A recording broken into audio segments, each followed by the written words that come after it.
Okay, I think we've got a critical mass. So we will get started with today's webinar on 1 year after October 7th, specifically focusing on the impact on Palestinians and the wider Middle East. Let me introduce myself. For those who may not know me, I'm Deborah Shushan, the Director of Policy at J Street, and I also have the pleasure of directing our J Street Policy Center. As I'm sure you are all well aware, Monday marked the 1 year anniversary of October 7th and the Hamas massacre, which, as we all know, dramatically impacted Israel, but also has had tremendous reverberations through Israel, Palestine, in particular Gaza, but not only Gaza, and the broader region. Obviously, Lebanon has been increasingly drawn in with the now active war between Israel and Hezbollah, and the Israeli invasion of Lebanon. And of course, all of that follows Hezbollah's decision to initiate hostilities against Israel on October 8th. And all of that is very much ongoing. In fact, the situation, as we all know, is intensifying, escalating, and really still quite dangerous, even more so in a sense than it was a year ago. 2 days ago on October 8th, the Progressive Israel Network and the Progressive Israel Network, including J Street and a number of organizations, 12 organizations in total, held a webinar that commemorated the 1 year anniversary of October 7th, featuring in particular Israeli voices and peacemakers. And so today is really the second in a two-part webinar series marking that all-important 1 year anniversary.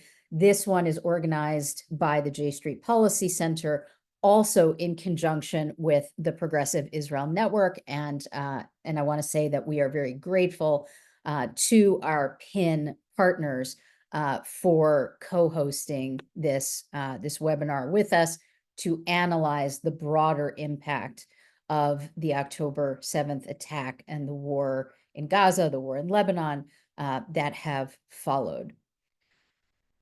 So as with all of our J Street Policy Center webinars, we are always very keen to make sure that our audience has an opportunity to ask your questions. And so what I would ask is at any time in the webinar, please feel free to use the Q&A function at the bottom of your screen and to put in a question that you would like to put to our panelists. Please, to make it as easy for me as possible, it would be very helpful if you do confine yourself specifically to questions for our panelists, and if you keep them as brief as possible.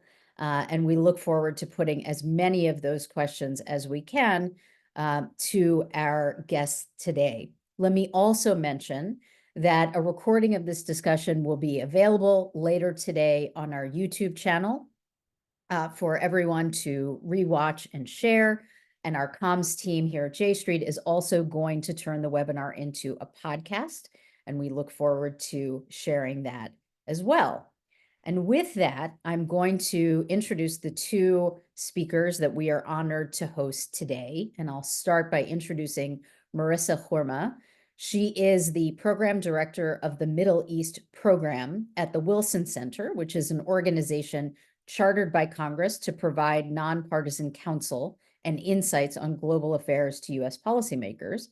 Marissa previously served as director of the Office of Jordan's Prince Ali bin Al Hussein, and as press attaché and director of the Information Bureau at the Embassy of Jordan in Washington. Thank you so much for joining us, Marissa. I'm also very pleased to welcome Ahmed Fouad Al-Khatib, who is a senior fellow with the Scowcroft Middle East Security Initiative at the Atlantic Council. He's an American writer and analyst who grew up in Gaza City, coming to the US in 2005 as a teenager when he was an exchange student here. He writes on Gaza's political and humanitarian affairs. As folks who will read his prolific writing, both published and on social media, will know, he is an outspoken critic of Hamas and promotes coexistence and peace as the only path forward for Palestinians and Israelis. Thank you both so much for joining us here today.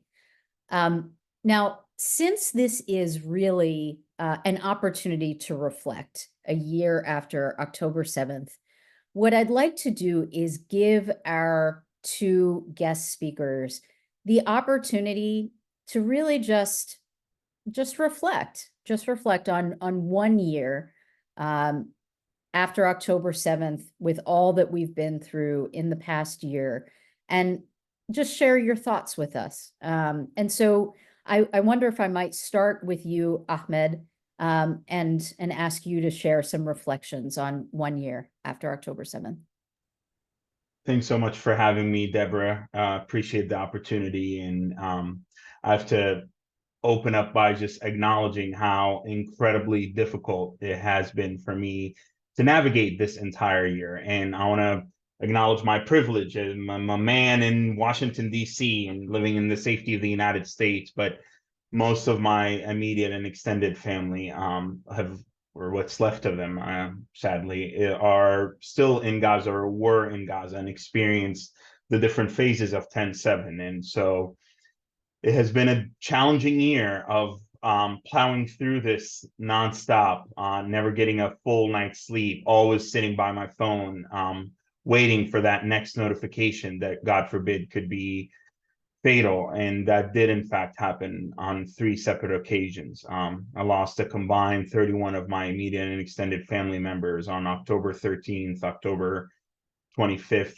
and December 14th to Israeli airstrikes in Gaza City, where I had grown up and where my family home was.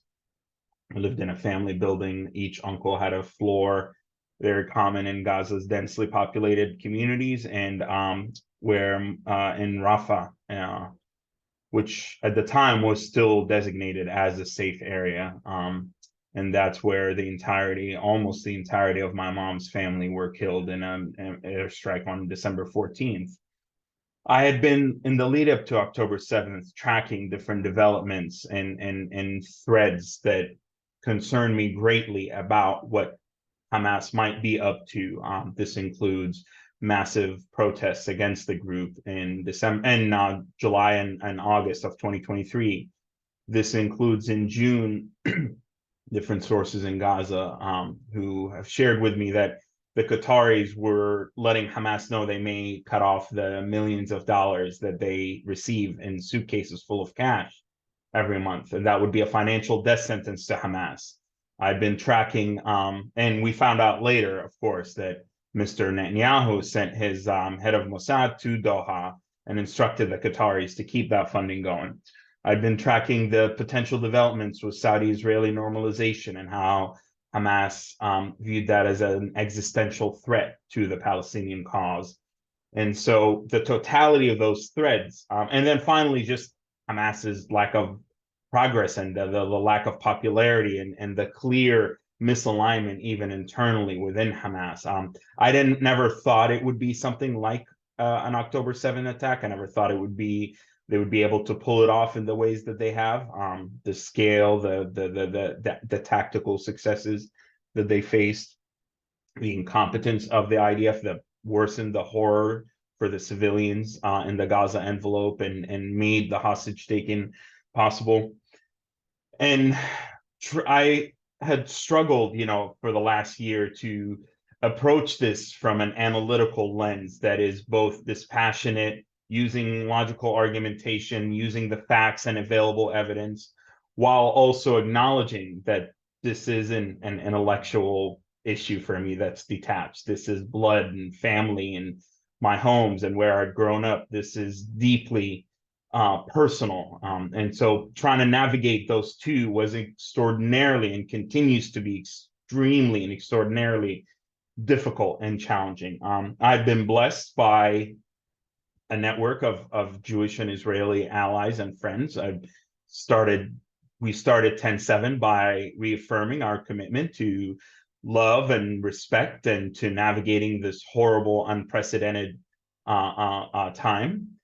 Just like I had reached out to my Jewish friends soon after 10/7, many of them regularly reached out to me when tragedy struck with my family members. They sent me food, they sent me cards, they sent me resources that I was able to use to help get some family members out.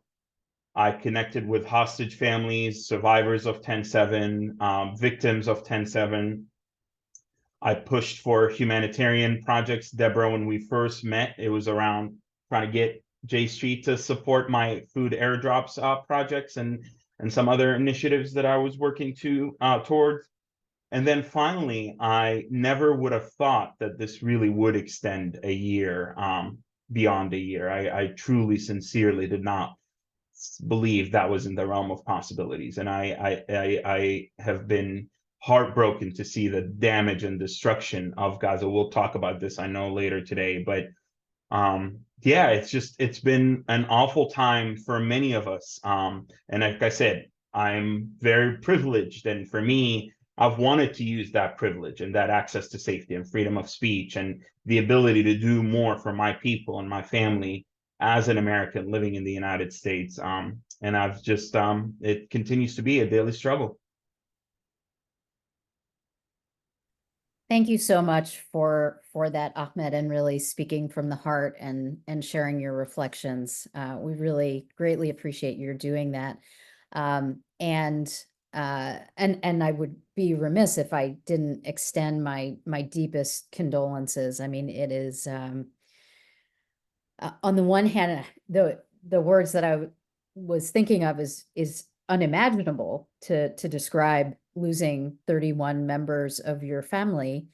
And then, of course, I immediately thought to myself, well, it's not completely unimaginable, given my own family's experience, my grandparents losing most of their families in the Holocaust, and I hate to have to reach back to that to think about what it is that you've been going through, and to just lose tens of family members is just is really more than one person or one people should ever have to bear. So thank you so much for sharing that with us.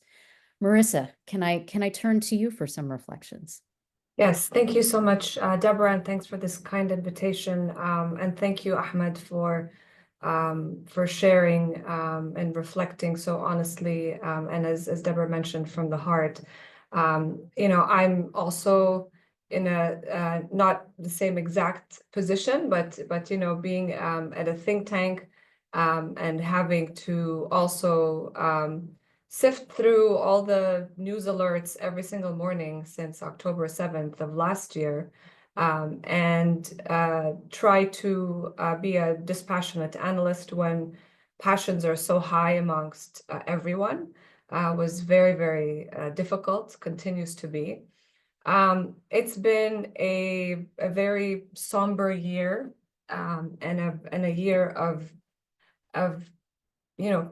death, destruction, and a lot of pain and a lot of anger. I see this across the region when I talk to family, when I talk to friends, across the region. It's the pain and the suffering that the Palestinians in Gaza especially have endured over the course of this year is deeply felt across the region. And now, of course, we're seeing the Lebanese go through the same. I have to be very honest that when those attacks, the horrific attacks that took place last year, that I think that was a weekend, and it was everybody was in a state of daze as to what's going on. And then when I got back home and got a sense of what was happening, I was very confused by what I was seeing coming out of social media. particularly from the region. And it made me very angry on so many fronts, because my first thought went to the worst case scenario that we're living today, which is it's going to be an all-out war and the innocent civilians are going to suffer. And that's exactly what we're seeing. The second part that I have to mention is that for most of the people watching, the news on a daily basis in the region, particularly in neighboring countries where Palestinians in the diaspora or in refugee communities are still living, this was unprecedented, and it was shocking.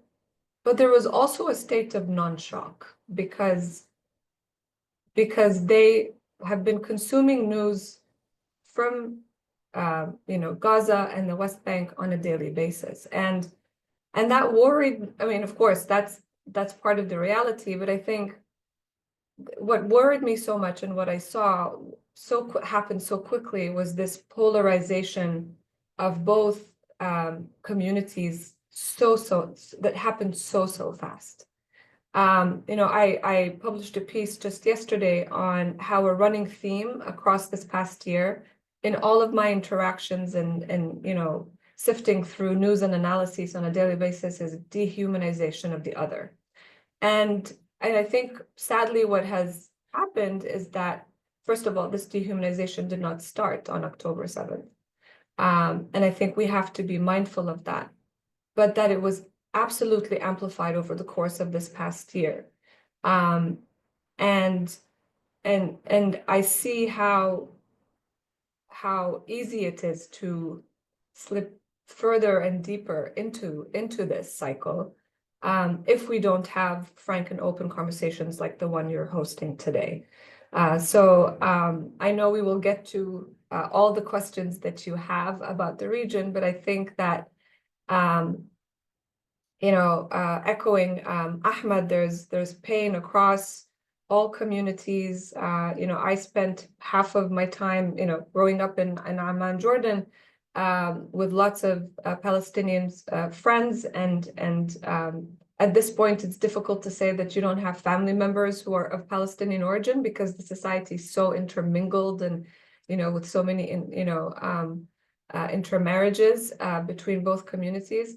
But I also went to college in North America and grad school, and have many friends of the Jewish faith, and as well as from Israel. And so this is something that has been so difficult to navigate, just to see the polarization and the deep pain on both sides. And there are some bridges, of course, of dialogue, but it has been overwhelming to see how polarized and how difficult it is for people to even think about speaking with the other at this point.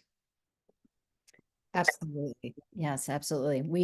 We strive as best we can here to create space, but absolutely there's no question about what you are talking about, Marissa. I want to turn back to Ahmed, and I have, if it's okay, Ahmed, I think I'll throw a few questions to you at once.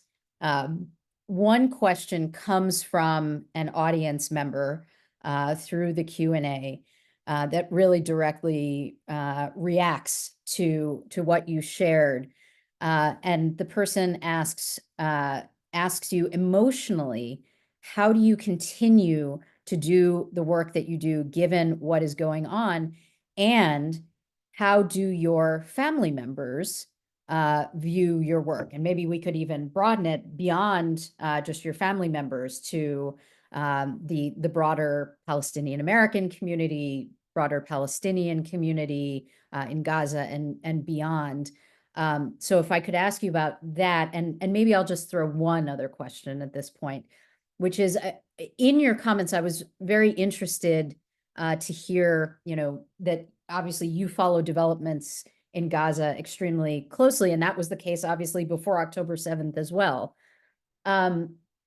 You said that based on some of the developments that you were seeing, you weren't anticipating something like the attack on October 7th, but you clearly had a sense that there were some very significant developments and maybe thought that something might happen. What did you think that that might be? What did you think that might look like? Certainly.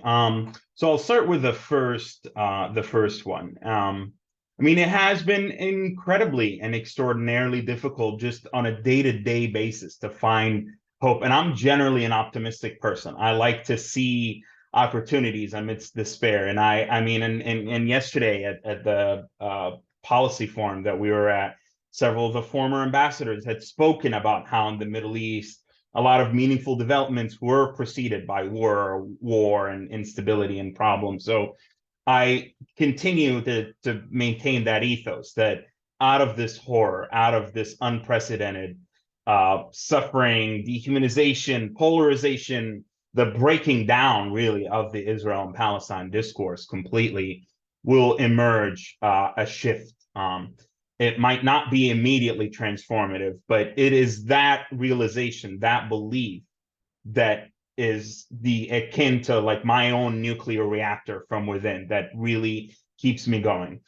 I'm gonna be honest with you. I had moved on up until 10/7. So I launched an organization in 2015 in the United States to build an internationally run, Israeli approved airfield to address the lack of freedom of movement in and out of Gaza through a non-Israeli and a non-Egyptian entry and exit way. I maintain to this day, and I've every interest in reviving this project when the time's right, that Gaza overlooking the Mediterranean is a unique opportunity.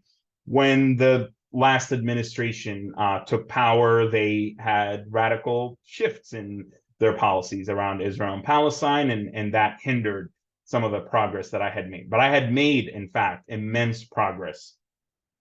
And I walked away from this space. I walked away from Israel and Palestine, even though that work developed a massive network of allies and contacts and people in Gaza who were regularly, for years on after, fed me a lot of information, perspectives. Some people on the periphery of Hamas, some people who are opposed to Hamas, technocrats, the professionals, the media personalities. And so I was pushed right back into the Israel and Palestine space. I got a job at the State Department actually last year, and I've not shared this publicly very much, but I got a job at the State Department before 10/7. I was going through the clearance process and actually received the clearance after the war. I decided not to take that job, but I was pursuing different aspirations. I worked in international development in Africa, and I had no choice but to get back into this because of the disaster that I felt Hamas had unleashed with this attack against the Palestinian people, because of the disaster that is the most right-wing Israeli government in Israel's history, that I felt was going to use this as an opportunity to really inflict maximum pain and damage and suffering upon the people of Gaza. So I don't have a choice but to keep going, unfortunately. I don't have a choice but to offer my thoughts, my feedback, my unique perspectives that are informed not just with my lived experience as a Gazan, not just the fact that my family's there. My brother runs a major medical NGO. My dad ran the UNRWA clinic for the Jabalia refugee camp, which is being annihilated as we speak. My middle brother ran the beach UNRWA clinic. So not just through that as well, but also through my own networks and analysis and training in international relations and national security and intelligence. But it's been tough. I've put on weight. My blood pressure's through the roof. I've lost a lot of friendships. A lot of people have been on a regular basis trying to delegitimize me, attack me, send me threats. I've had to get a carry conceal license. I've had to really fundamentally shift a lot of things in my life, even as a privileged Western man, to be able to say the things that I'm saying, even though it's ironic because at my very core, I'm very pro-Palestine.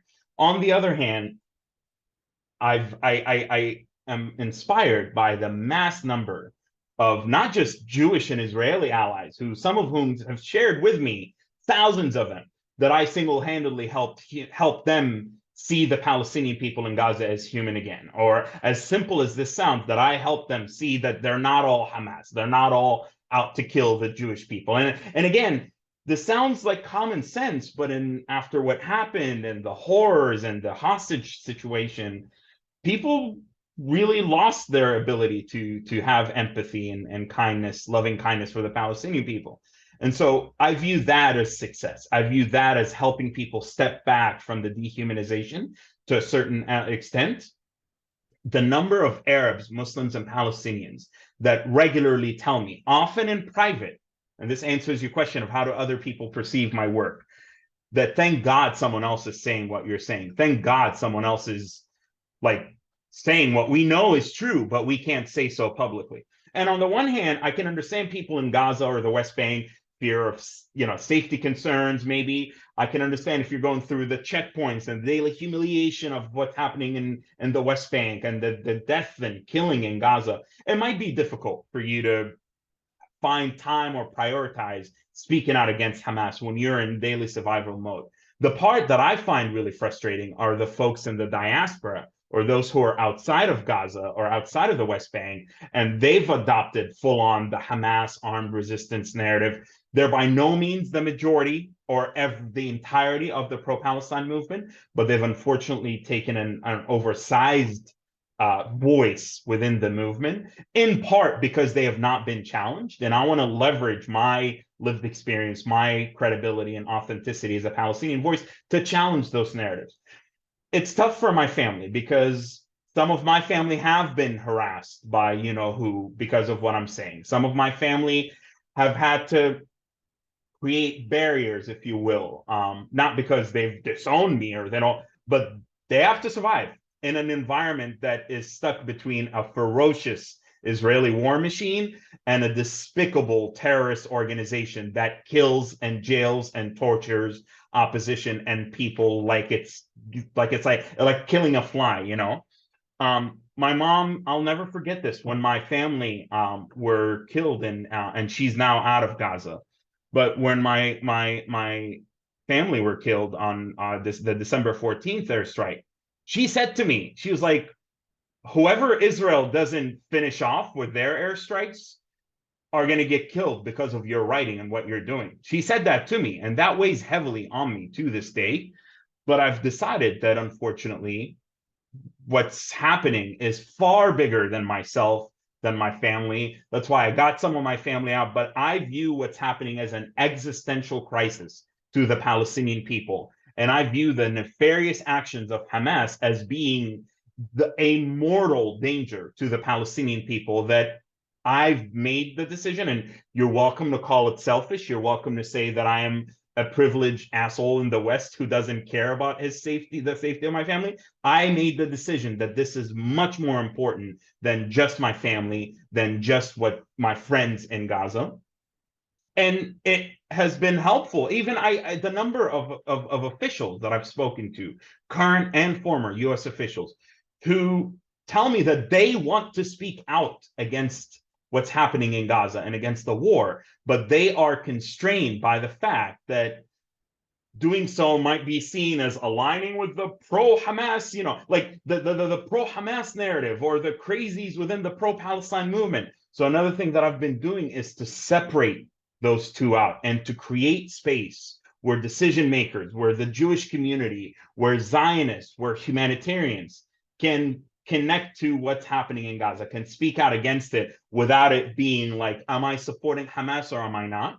Finally, answering your last question, as far as like what that I felt was going to happen. I mean, Hamas really hit a dead end. I mean, and I, by the way, like through my airport work, I got to Israeli officials. I got to the top of Hamas. I got to the top of the Palestinian Authority. Through an intermediary, I got to Sinwar. I spoke to Sinwar in 2017 around the Gaza airport work. And Sinwar of 2017 is a very different Sinwar of 2022 and 2023, in the sense that Hamas felt that they have hit a dead end in terms of they failed in governance, they were reliant entirely on Qatari financing for just their governmental affairs to carry on with just being a government.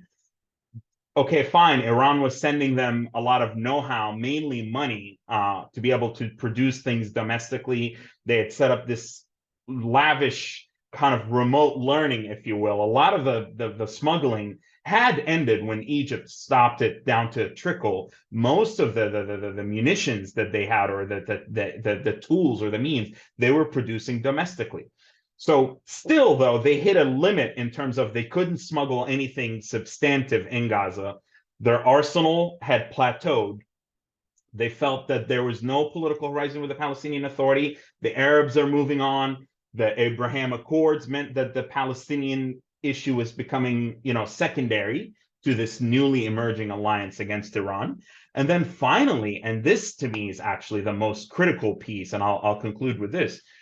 Basically, what in part what happened on October 7th was a military coup by Sinwar and Leif against the rest of Hamas's leadership, which was being increasingly marginalized. And if you've noticed, Hamas usually has a lot of their political cadre within Gaza. None of them were in Gaza when October 7th happened, except for two of them that were Fawzi Barhoum, and there's the Mahmoud al-Zahar, who hasn't been heard of or from since.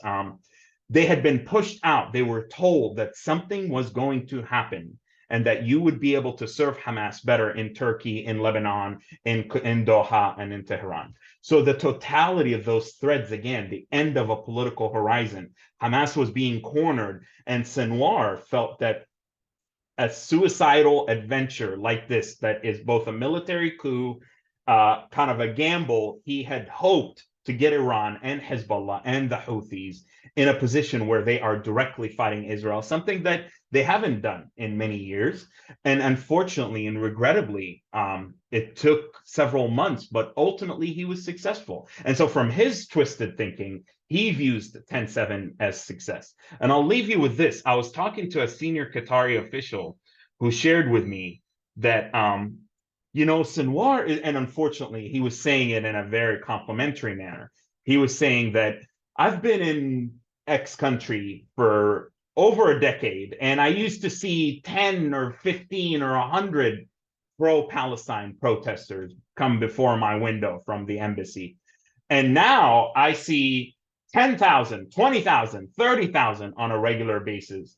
And that is just the genius of Sinwar. And so, unfortunately, this is also part of Hamas's strategy right now, which is maximum pain and suffering in Gaza as a tool to delegitimize Israel, to garner international support for the Palestinian cause, and to basically force Israel into ending the war through international pressure, which unfortunately has failed thus far. Thank you for that, Ahmed. Obviously, a lot to chew on there, and a lot for us to dive further into. Marissa, I want to turn to you, and I'm going to put two things to you at the moment. I've got a very broad question for you, which is looking at the regional impact of 10-7 and the year that has just passed. How would you characterize the impact of October 7th on the region broadly? And one of the things that I'm really specifically interested in regards public opinion toward Israel in the region. So that's one piece that I'd love for you to address.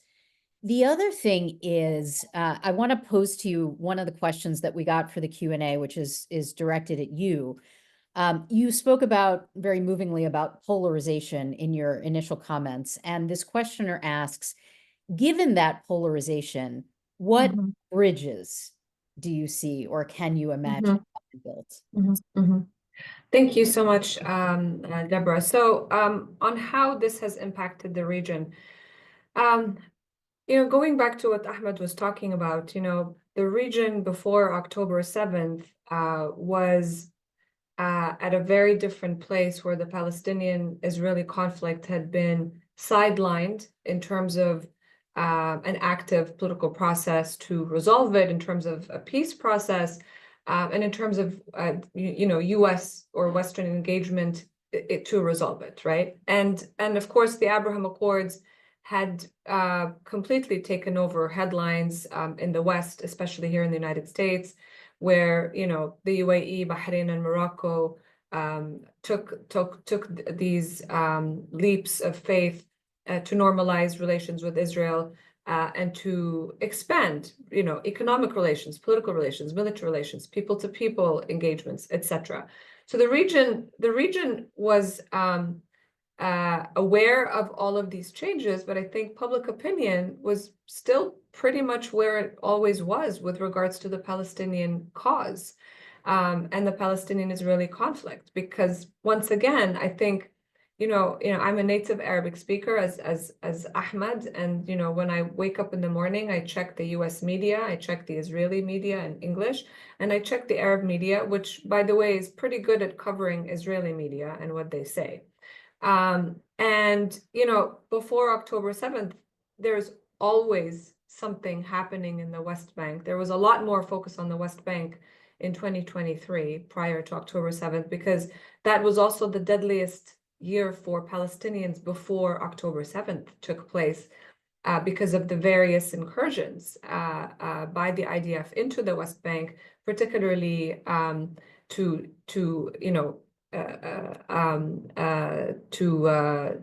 tackle a lot of the armed groups that were emerging, and of course, in Israeli assessments, the expansion of Hamas activities in the West Bank. So people were seeing this on a daily basis already.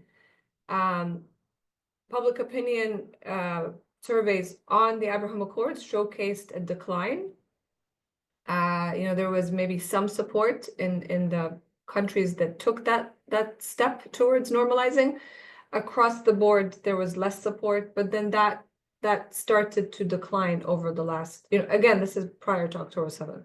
So the context is pretty ripe, right? Because people continue to view Israel through the lens of occupation, and more so through the lens of occupation than through the lens of Iran's interference in their own domestic affairs. Because a reminder, these countries are not immune from Iranian intervention, be it, and not just the countries that are in conflict, whether it's Syria or, Iraq is not in conflict, but, Iraq is certainly a different Iraq since the US-led war there, with Iranian interference in political affairs.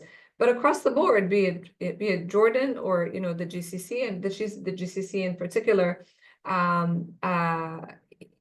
see Iran as a threat in the region. And yes, they've normalized recently, but they do understand their hegemonic approach, and the way that they've been essentially capitalizing on all of these conflicts, which they saw as perfect vacuums for them to fill in, and then build this extensive network of proxies that they support. Now, come October 7th, and how this war has impacted the region, I think it has hardened so many hearts and minds towards Israel and towards any prospect for peace. I think I agree with Ahmed. There's more pragmatism amongst Palestinians in the West Bank and Gaza than in Palestinians in the diaspora, where there's more willingness, particularly within Israel proper, with the Arab population, willingness to engage with Israelis, because they know that their fates are joined at the hip. If this dialogue doesn't take place, if they're not working together towards peace, then what is the solution? Endless war?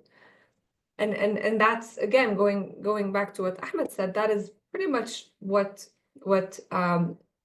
as far as we know and we can surmise now, was part of Sinwar's calculus, that this type of attack will unleash a whole other scenario that goes beyond Israel and the Palestinian-Israeli conflict. I think he anticipated that other proxies that Iran supports would do more. But that didn't happen. Yes, Hezbollah attacked on October 8th, but they were very much aware that they will be limited to the rules of engagement that were set in 2006 when Israel and Hezbollah fought for more than 30 days. But of course, we are not here today, right? So it has severely impacted, I think, the peace camp.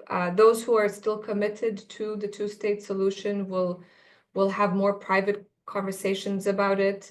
Those who are opposed to Hamas will have more private conversations about it. But I think it's very easy for others to also support the notion of armed resistance as the only way forward, because we haven't really replaced it with another ideology that works. And I think that is the one thing that very much embodies this gap between the regional leaders and the people.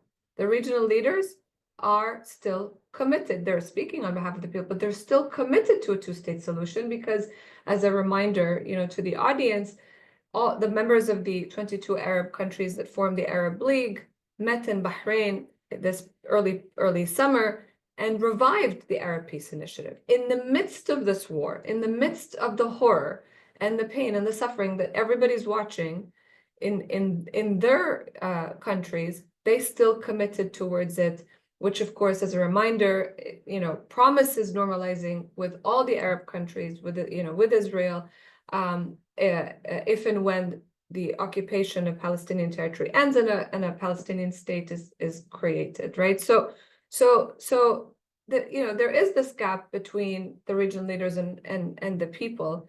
I'm mostly worried about the younger generation that has grown up knowing that there's a Palestinian-Israeli conflict, but has not seen the extent of it play out, so graphically. And of course, what their parents and grandparents lived may have sort of been passed down in narrative or storytelling, but I don't think it shaped their thinking the same way that it is now shaping their feelings towards Israel, and by extension to the United States, because they see the United States as complicit in supporting Israel's war in Gaza and now in Lebanon. They see the United States as complicit, and I've seen this, I've heard this, and on social media, in killing Palestinians and Arabs, and that's unfortunately the frame through that has emerged from as a reaction to what people are seeing. So that is very worrisome. Going back to the second question about where are these bridges, I've spoken to so many different groups over the past of this year, and I'm always amazed that there are Palestinians and Israelis who are still working together in different organizations, be it in Israel or in the West Bank or abroad, and those are the people that give me hope that they understand, because they have skin in the game like no other, that the only way to do this is through these bridges of dialogue. And in a recent conversation with some of them, one of the peace activists from Israel was saying that for the first time in decades, the peace-focused NGOs in Israel are actually united. They always had different disagreements over how to do this or how to do it, but for the first time they are joining forces together, and I think that is very important.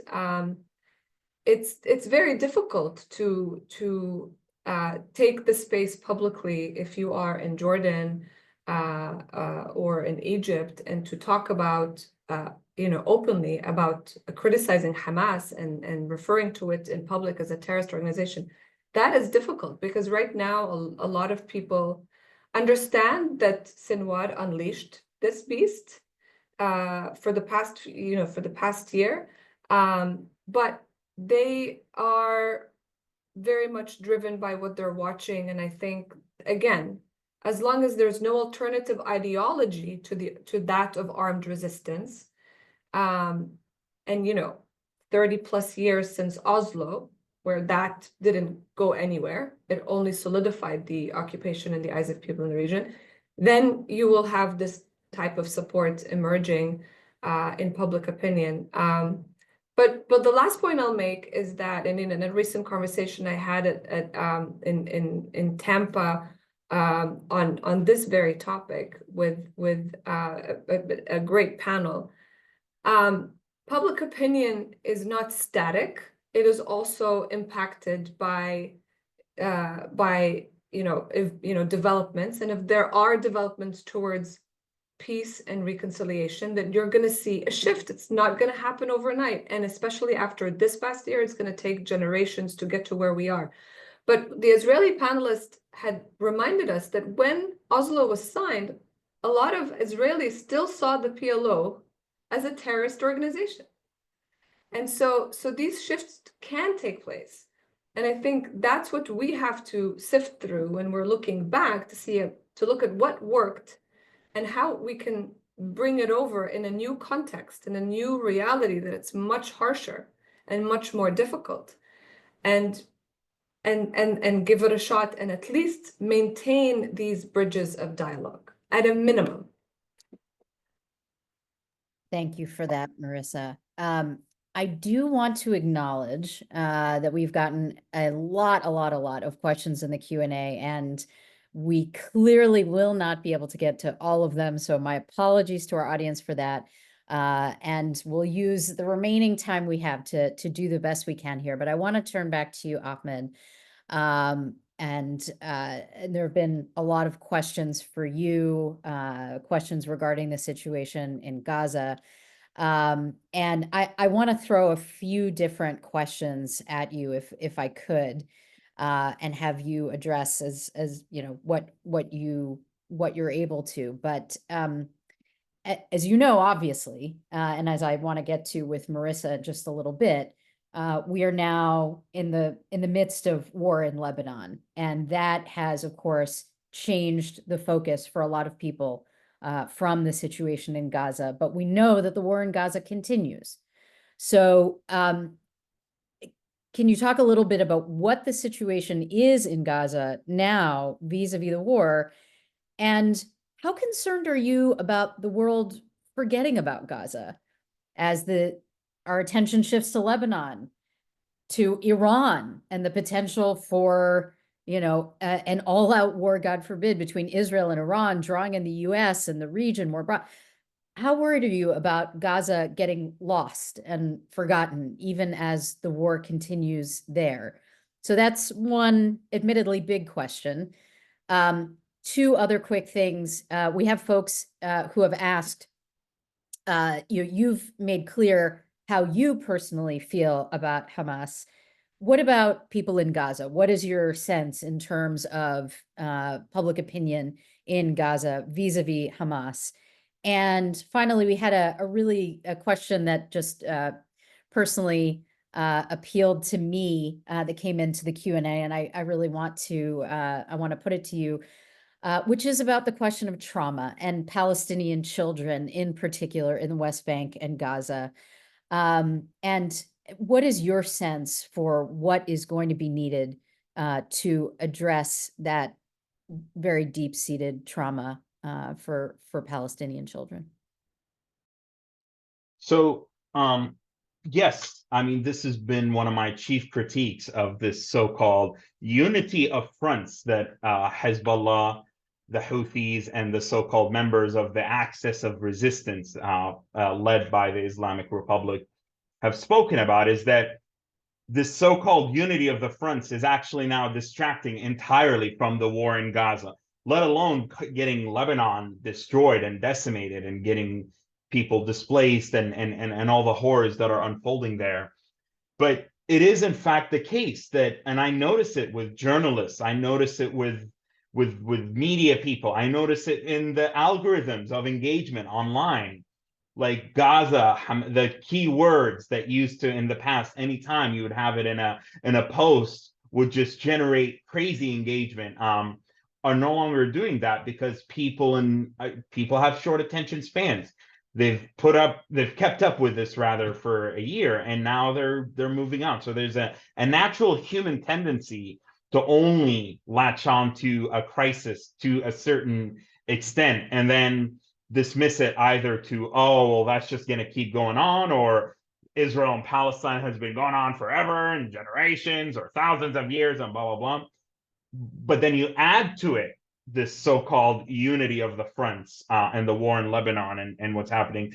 And that is extremely concerning because things are actually getting worse, not better in Gaza. In terms of the polio and hepatitis that we heard, I mean, just like a week ago, my brother barely started turning the corner in terms of he had a hepatitis infection due to the horrendous lack of sanitation in Gaza. That is something that a lot of people in Gaza now are facing. And you need clean water, clean food, and rest and hydration, none of which are really that available in the conditions that exist in Gaza. You have, bringing back to your other question about trauma and children. I mean, there are these content creators that have been highlighting the suffering of children in the Gaza Strip by showing the tens of thousands of homeless children that are just aimlessly roaming around the Gaza Strip. Either they're out like looking for food, they're out getting wood for their families. Some of them are orphans, some of them have been separated from their family members. And you have these random people that are trying to help them out. You never saw that in Gaza ever before. These like tens of thousands of children, like really little children that are roaming around without their parents, and like no one knows where they're staying or what's happening to them. They're ripe for exploitation. They're ripe for abuse. They're ripe for being taken advantage of. They don't have their basic needs met. We're talking about students that have been out of school now for over a year and a half. I mean, so I got my brother's wife and 4 children out, including 2 who were in school. And we had to work miracles for them to basically stay on track. But everybody is now technically 2 academic years behind. What's going to happen to all those students? Schools are being wiped out. Schools are sheltering the tens of thousands of people. Universities are all gone. And I've talked to some entrepreneurs here to try to really work on massive remote learning to just keep students' brains engaged. And there are some kindergartens that are trying to keep kids engaged, but that's horrible. You have okay, maybe it's not outright famine as initially anticipated, but it is basically a form of severe malnutrition. You have, okay, fine, flour, bread, a lot of carbs, but there's no protein, there's no fibers, there's like very little nutritional value in a lot of the food that people have access to. So as sustenance level, people have to skip meals. Again, we're talking about young, small, underdeveloped brains that are not getting enough nutrition. They're not getting healthcare. They're not getting any education. Those are not going to come out to be peacemakers, okay? Those children are going to be a potential ticking time bomb if this trend is not reversed very quickly. So, so there's that. Going back to then, okay, people in Hamas. What do people think? I mean, like I said, I operate solo. I've never claimed to speak on behalf of the Palestinian people. I've never claimed to be the leader of anything. I want to speak for myself to afford me a lot of flexibility. That said, it is an indisputable fact that what I'm saying, the different bits and pieces of my views are held by numerous Palestinians on the ground in Gaza who have to deal with the consequences of Hamas's resistance, who have to deal with the consequences of being part of the axis of resistance and the nefarious planning of Sinwar. I mean, Hamas spent billions of dollars building the Gaza metro tunnel network, and not a single bomb shelter was built in Gaza. And when asked, Musa Abu Marzouk said, oh, well, it's not our responsibility. He said it in the open. It's not our responsibility to take care of our people. That's the responsibility of the UN and the international community. And that's where a lot of these NGOs, unfortunately, whom I love and my brother is a part of, and I was a part of that whole industrial complex, they inadvertently, unfortunately, and regrettably over the years have allowed Hamas, and I'm not saying that's their intention, I'm saying by default of them serving the people of Gaza, Hamas has been able to abdicate its responsibility as a government and to say, let the UN and UNRWA and the international community take care of the people of Gaza. And we're going to just be here building the first malls in Gaza went up as the blockade was literally choking the life out of, and they were all Hamas affiliated businessmen and people. Hamas invested in leisure in Gaza on beaches, like they not far off from Jared Kushner's beachfront properties at a time when so few Gazans could afford to go sit at those fancy little establishments. Why am I saying all of this? People in Gaza are not stupid. They've seen this. They've seen the trajectory from 2006. And the vote for Hamas in 2006 was very much so a vote against the corruption of the Palestinian Authority rather than an ideological vote for Hamas. Marissa talked about the absence of an alternative ideology. It was very black and white. It's like Fatah or Hamas, Democrat or Republican. These binary choices is what led us to this disaster, though we know now that Hamas has invested in manipulating these polls. I didn't need the IDF to uncover documents in Gaza to tell me that Hamas has Facebook groups and WhatsApp groups, and they have counterintelligence. I studied intelligence. They have counterintelligence agents that do nothing but manage public perception. They actually care about public perception, okay? And this is part of why they were really interested in me when I was a child in Gaza as one of the best English speakers of my entire city at the time. And being, they tried to get me multiple times. They were furious that I left to the United States because they strongly believe in tailoring their message and trying to always look like the victim. People in Gaza see Hamas, and they are actively, I see them on Telegram groups. I see them on Arabic news and Arabic source in social media, on Facebook and on Twitter, talking about why are you hiding in schools? Why is the basement of the Mustashfa al-Yemen al-Sa'id, the Yemeni hospital, full of explosives that Hamas have put in? Why are entire wards of Mustashfa, the Nasser hospital in Khan Yunis, before the IDF went in there several months ago, why were entire wards off limits to everybody? And there was just these mysterious people that would go in and out and nobody, why is Dif hiding in the Mawasi safe zone with Israel coming in and wiping out a whole city block and killing 100 people to get to him? Why are you here? Where are your vaunted tunnels that you told us you've built this miracle that's even greater than the Viet Cong did in Vietnam? Why aren't you in your tunnels? Why are you coming to our schools and our communities after you've displaced us? Why are you jailing people right now and imposing taxes? They are still imposing taxes on incoming goods and services, and they're offering payment plans for after the war. You tell me that a Gazan is standing in a dirty, disgusting line waiting to use a shared public bathroom with 400 people, and he's standing there and thinking, wow, October 7th really did us a solid. October 7th was successful. The resistance got Palestine liberated. They're saying, what kind of resistance doesn't protect the people? Resistance is there to protect the people, not to protect Iran, not to protect Sinwar, not to ensure that Hamas remains in power. Resistance is there to achieve an end. And Hamas has failed to achieve that. And they are clearly wanting us to suffer so that they can delegitimize Israel.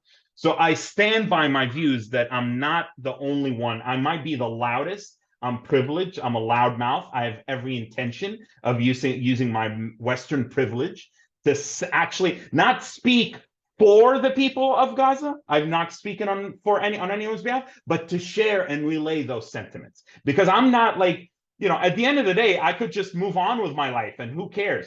But unfortunately, there's a confluence of clueless Western activists with Western media. By the way, I wrote the number of times that I argued with Western journalists, and I'm not saying Western to be hipster, like I'm a Westerner. I'm saying Western journalists who don't speak the language, they don't know Gaza, they only pretty much discovered Gaza after 10/7, don't want to believe that Gazans are against Hamas. We saw the shameful scenes of a few thousand misinformed people celebrating after October 7th. So therefore, all of Gaza is Hamas. So I stand by my belief that the people of Gaza have turned against the terror group en masse. They don't believe their narrative. Hamas can never, after the war is going to end, hopefully, inshallah, one day, there will be a reckoning against Hamas. This is why Sinwar doesn't want the war to end. People said to me that he would be eaten alive if he walks out in the street because people hold him responsible. And that actually gives me hope that there will never be a situation again where Hamas is going to go back to a pre-October 7th scenario where they sell all the lies and the bull crap about resistance being the only means for liberating the Palestinian people. Thank you, Ahmed. Let me just give a little program note here, which is that we're going to go till 3:15. I'm going to make sure that we do wrap up by 3:15, but let me just make sure that everybody's aware of that. And I want to make sure to turn back to Marissa and the regional situation. In particular, I do want to talk about the war in Lebanon, which, we had been concerned for months and months and months that the cross-border shooting between Israel and Hezbollah would turn into a hot war between Israel and Hezbollah, and that has in fact happened. There has been an Israeli ground invasion of Hezbollah, and so Marissa, I'm sure many of us saw the message that Netanyahu released on Tuesday to the people of Lebanon, speaking directly to them and calling on them to, quote, free themselves from Gaza or face the, quote, abyss of a long war that will lead to destruction and suffering like we see in Gaza, end of quote. How is that message being received in Lebanon and across the region? To me, it sounds a little bit like a call to the Lebanese to resume their civil war, and if they don't, that they're going to face the fate that Gaza has experienced. How is it perceived both in Lebanon and through the region? Is Netanyahu reaching any hearts and minds and winning anyone over with a message like that? So that's one question. And of course, I do need to ask you about Israel and Iran. We know that Israel is going to retaliate. We don't know exactly what's going to happen or exactly when, but how concerned are you? What do you think might happen? Will the U.S. get drawn in? So interested in your thoughts on those big questions. Big questions. Yes, thank you. So let's start with Lebanon. And I think the short answer to your question about Netanyahu's message to the Lebanese people, it's very much in line. What they're thinking and feeling is very much in line with your analysis, which is basically a hard no. He's not winning any hearts and minds. I think there's some in Israel who think, in the military industrial complex, but also in the policy world, that if you have a Lebanese population that's not supporting Hezbollah, which is the case because the latest Arab Barometer survey that was published in the summer, so I would say I think July, showcased that Hezbollah has lost a lot of support. So I think those who said they supported Hezbollah or had favorable views of Hezbollah were close to 30%. And if you disentangle that and look at the different sects, it's primarily the Shia population, like overwhelmingly, like 80%. And then you have single digits amongst the Christians and maybe smaller single digits with the Sunni and the Druze communities. And that's important to remember. But that doesn't mean that they're going to welcome the Israelis with roses to liberate them from Hezbollah. I mean, we've heard that before in the US-led war in Iraq. That is not going to happen. The Lebanese people feel right now that they are suffering due to a decision that Hezbollah, which is not democratically elected to lead Lebanon, to enter the war on their behalf, on the country's behalf. And they are, very much, there's a lot of anger towards Hezbollah, but at the same time, their homes and villages and friends and families are being bombed by Israel. And you know, the Lebanese, there's more Lebanese people in the diaspora than there are in Lebanon, you know, at this point, right? And if you just look at the sentiments from those in the diaspora as well as those in Lebanon who are overwhelmingly trying to flee as well, they don't want this war. They have lived war for way too long. And the question is, why is Prime Minister Netanyahu, you know, speaking to the people of Lebanon? He also issued, you know, a similar message to the people of Iran, and we'll get to that now. This is not how you reshape the Middle East. This is not going to bring you a new reality where all these groups will cease to exist in the near future, and that everybody will live in peace and security and prosperity. That is not the pathway to peace in the region. Absolutely not. I mean, I think the Lebanese people are extremely worried about what this is going to look like, because they know Netanyahu and they know that he's the one who's been driving this agenda from day one. And, you know, the questions are being asked, is this really simply about returning the 80,000 plus Israelis to the north to live in peace and security? Because how is this war going to bring that day any closer?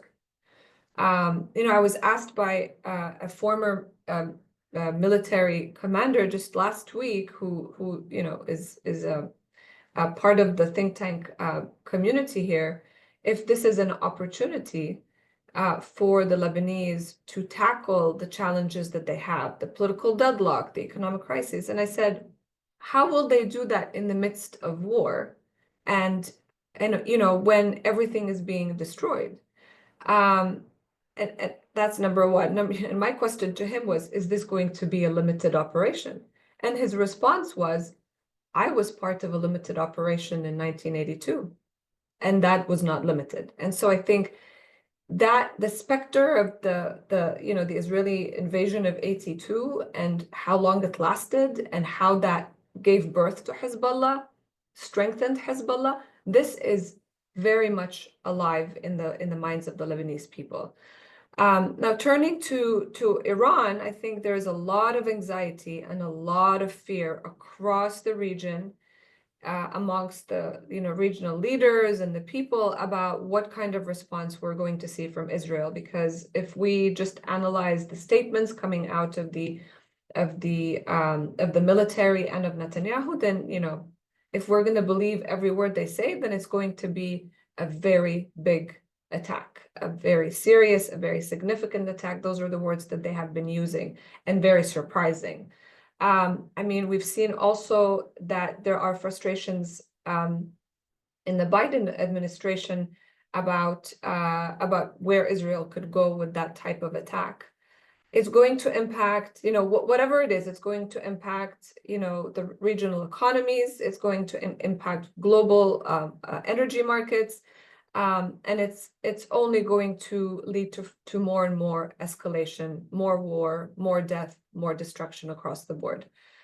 It's the scenario that everybody was trying to avert on October 8th, when the messaging from across Arab capitals was, we need to de-escalate, we need to de-escalate. And that has been consistently the message from the Biden administration as well, which is why they threw all their weight in the diplomatic, you know, marathon for a ceasefire in Gaza. But I think that opportunity has been missed right now, and now it's spiraling out of control.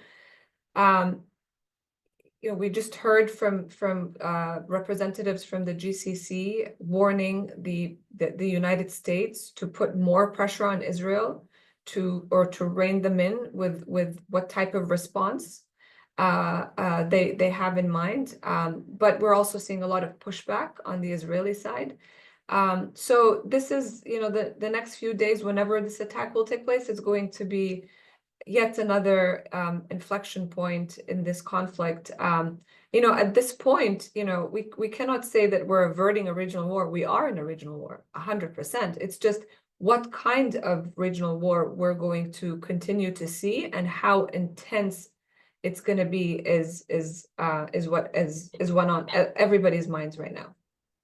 And I think on everybody's minds as well is the fact that we are 4 weeks from the most consequential presidential election of perhaps our lifetimes. So this is all coming to a head at a very, very perilous moment. I want to ask one more question. This is going to be the end of our time together, but I want to end on a positive note as much as we can. And so, Ahmed, I'm going to turn to you for the last question, if I may. Since October 7th, you have formed relationships with Israeli hostage families and prominent Israeli peace advocates, as you mentioned, and sometimes at a significant personal cost. But I really would love to hear from you why this work is so important and what you hope it will yield. Because I wanted to honor the legacy of my family members by breaking away from the vicious cycles that are so characteristic of Israel and Palestine when it comes to hatred, incitement, violence, revenge, rinse and repeat. And that is not kumbaya. That is not let's hold hands and everything's going to be fine. That to me is a pragmatic necessity to humanize each other. There are so many partners and capable, willing allies on both sides, Palestinians and Israelis, who want reinforcements, who want to be bolstered, who want to be supported. And I wanted to be a part of this new wave. I'm not a part of the, for lack of a better term, the traditional peace sector, the NGOs, the different groups that have worked. I'm a new entrant to the space. And I think post 10/7, there have been a lot of Palestinians and Israelis, but certainly a lot of like new, fresh blood that want to be a part of this. So that to me is on one hand part of why I've chosen it. The other part is that unfortunately Gaza is a lot more isolated than the West Bank. Gaza is a very tiny, miniaturized mini Korea, if you will, even before 10/7, just because, you know, the geography being between Egypt and Israel and not really having a functional airport or seaport, it's not open to the rest of the world. Most of those who get to go there are part of the NGO networks. And so people in Gaza are demonized, dehumanized, misunderstood.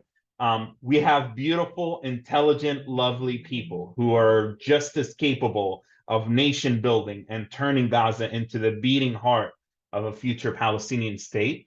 And so I want to humanize my people. I want to show a different face to it. And also there's no infrastructure that exists within Gaza that can support a lot of peace building, Hamas jailed people. A famous journalist who is like worked for human rights, for Amnesty International and Human Rights Watch, whatever. She snitched to Hamas on my friend who had a Zoom call with Israelis, just like it was like Zoom with your enemies, you know. So like even among the liberals within Gaza, there isn't the infrastructure for peace building and for dialogue and cooperation and connection with Israelis. Even though in the 90s, I mean, the joke in Gaza was that Gazans occupied Israel in the 90s because of just basically half of Gaza were laborers and worked in Israel, and they forged strong ties with their bosses and the heads of the factories, and like there were bonds, like there was mental infrastructure for what does it mean for me as a Palestinian from Gaza to talk with Israelis, to connect with them. And that happened in the 90s. Since Hamas took over, since the second Intifada and then Hamas took over, Gaza's people, 70% of Gazans have never left the coastal enclave. So I want to humanize my people. I'm going to take a beating. I'm taking the beating by connecting with Jews and Israelis. I don't care. I'm a privileged guy. It's the least that I can deal with, because there are so many people in Gaza who are, like I said, either intrigued or they're like, huh, really? Like, you talk to Israelis and victims of October 7th. So we're not like, it's almost like kindergarten level in terms of this is what it looks like to connect with Israelis and to they're human beings. And so I very much so feel inspired by the response that I've gotten from a lot of my Israeli partners and Jewish partners. And yes, there are many who want to tokenize me and use me just to oppose Hamas. But when I speak out against the occupation, when I speak out against settlements, when I speak out against the dehumanization or Ben Gvir and Smotrich, oh, Ahmed, I thought you were a peace activist, because they just project onto me. They think peace is acquiescence. Peace is kumbaya.